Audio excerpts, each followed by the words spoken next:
Hello everyone, welcome back to my channel.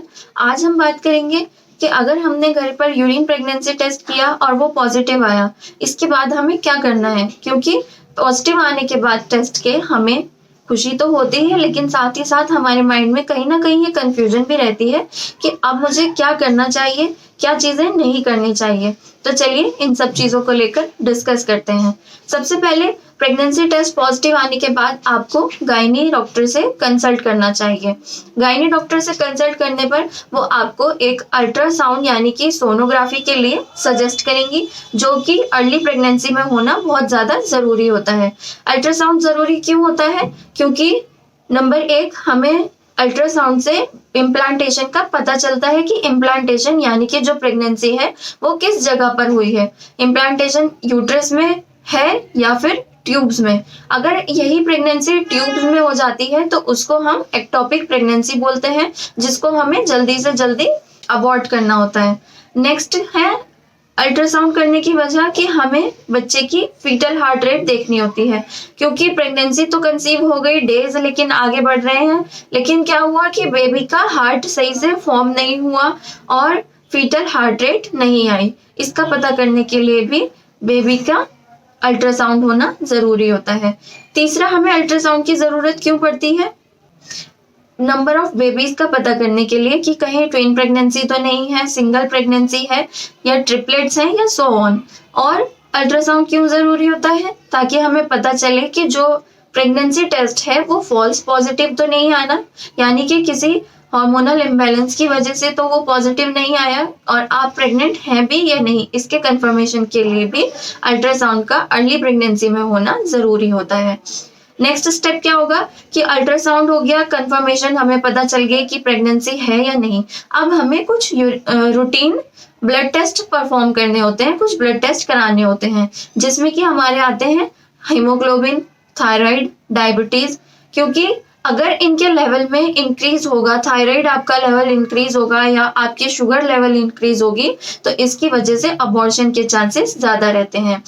और अगर आप पहले से ही हाइपरथायराइडिज्म या हाइपोथायराइडिज्म की पेशेंट, तो इसके लिए आपको गायनी डॉक्टर से बोलना बताना जरूरी होता है। आप जब उनके पास विजिट पर जाएं तो अपने प्रिस्क्रिप्शन, जो आपके पहले से आप दवाइयां ले रही हैं, कुछ मेडिसिन ले रही हैं, तो आपको ये लेकर वहां जाना जरूरी होता है, क्योंकि इसके बाद वो आपकी दवाइयों में कुछ ना कुछ चेंजेस जरूर करेंगी।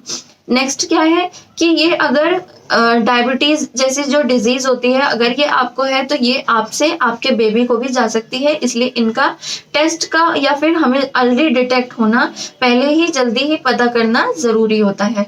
नेक्स्ट इसमें टेस्ट कौन से आते हैं? जिसमें सेक्सुअली ट्रांसमिटेड डिजीज जैसे कि HIV, एड्स, VDRL वगैरह, इन सब के हम टेस्ट करते हैं, क्योंकि ये जो डिजीज होती हैं ये ब्लड के थ्रू आपके बेबी को ट्रांसफर हो सकती हैं। नेक्स्ट क्या होता है? हमें वाइटामिन का देखना जरूरी होता है, क्योंकि वाइटामिन बेबी की ग्रोथ के लिए बहुत ज्यादा जरूरी है। अगर वाइटामिन में कमी होगी तो बेबी की ग्रोथ भी धीरे धीरे होगी या नहीं हो पाएगी। इसलिए हमें वाइटामिन के भी टेस्ट कराने जरूरी होते हैं। नेक्स्ट क्या होता है? इन सब चीजों के बाद हमें अपनी कुछ पर्सनल हैबिट्स भी चेंज करनी होती हैं। जैसे कि मान लीजिए आप स्मोकिंग करती हैं, ड्रिंकिंग करती हैं या फिर आप टोबैको च्यूइंग करती हैं, तो आपको इन सब हैबिट्स को आपको छोड़ना पड़ता है, आपको छोड़ना जरूरी होता है। नेक्स्ट, आपको आपकी डाइट में भी चेंजेस करने जरूरी होते हैं। आपको हाई प्रोटीन डाइट लेनी होती है, आपको मॉर्निंग और इवनिंग में मिल्क लेना जरूरी होता है, और साथ ही अगर आप उसमें प्रोटीन पाउडर ऐड करके लेंगी तो वो और ज्यादा जरूरी है, क्योंकि प्रोटीन आपकी बेबी की ग्रोथ के लिए बहुत ज्यादा जरूरी होता है। साथ ही साथ आप ड्राई फ्रूट्स ऐड कर सकती हैं। आप बादाम खाइए, काजू खाइए, अखरोट खाइए।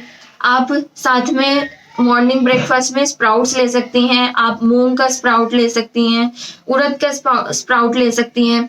इन सब चीजों का जरूरी होता है। और प्रेगनेंसी के फर्स्ट 3 मंथ में आपका फॉलिक एसिड का लेना भी जरूरी होता है, क्योंकि फॉलिक एसिड आपकी बेबी के लिए ग्रोथ के लिए बहुत ज्यादा जरूरी होता है। नेक्स्ट आपको क्या करना होता है? आपको ग्लूकोज लेना होता है, क्योंकि फर्स्ट 3 मंथ में बेबी के लिए ग्लूकोज का बॉडी में प्रॉपर लिमिट में यानी कि प्रॉपर मात्रा में होना जरूरी होता है। तो आपको ग्लूकोज भी स्टार्ट करना है। साथ ही साथ अगर आपकी हिस्ट्री है अबॉर्शन की, तो आपकी गायनी आपको प्रोजेस्टेरोन की टैबलेट या injection as per need start करेंगी। आपके लिए वो भी आपकी गायनी डॉक्टर को बताना ज़रूरी होता है। और डाइट के रिलेटेड हम एक वीडियो अलग से सेपरेट बनाएंगे, जिसमें कि मैं आपको सारी चीज़ें एक डाइट चार्ट के थ्रू दूंगी कि आपको प्रेगनेंसी में क्या खाना चाहिए, क्या नहीं खाना चाहिए, किन चीज़ों को अवॉइड करना चाहिए। नेक्स्ट क्या है, आपकी हिस्ट्री अबॉर्शन की है, बैड हिस्ट्री है, रिकरेंट अबॉर्शन आपको थे, तो हम इसके लिए भी एक सेपरेट वीडियो बनाएंगे, जिसमें हम पता करेंगे, बात करेंगे कि हमें प्रेगनेंसी से पहले ही अपनी बॉडी को किस तरह प्रिपेयर करना है कि हमारे साथ दोबारा ये चीज़ ना हो, दोबारा से अबॉर्शन ना हो। और इसके साथ साथ हमें ज़रूरी है कि अगर प्रेगनेंसी हो गई है, इसका ये मतलब नहीं कि अब मैं सिर्फ आराम करूं। स्टार्टिंग के 3 मंथ्स में आपको बहुत ज़्यादा वीकनेस भी फील हो सकती है, लेकिन आपको फिर भी माइल्ड एक्सरसाइज स्टार्ट रखनी होती है ताकि बेबी का सर्कुलेशन अच्छे से रहे, आपकी बॉडी में अच्छे से एक्टिवनेस रहे। आपको योगा करनी चाहिए, माइल्ड एक्सरसाइज करनी चाहिए, बुक रीडिंग करनी चाहिए, आपको माइंड एक्टिविटीज करनी चाहिए। अगर आप ये सब एक्टिविटीज करती चलेंगी तो ये आपके बेबी के लिए भी फायदेमंद होगी और बेबी के IQ लेवल के लिए भी अच्छी साबित होंगी, और आपको बाद में ज्यादा मेहनत करने की जरूरत नहीं पड़ेगी। तो फ्रेंड्स, इस वीडियो में इतना ही। अगर आपको वीडियो हेल्पफुल लगी हो तो प्लीज वीडियो को लाइक कर दीजिएगा, शेयर कर दीजिएगा और चैनल को सब्सक्राइब कर दीजिएगा। Thank you so much.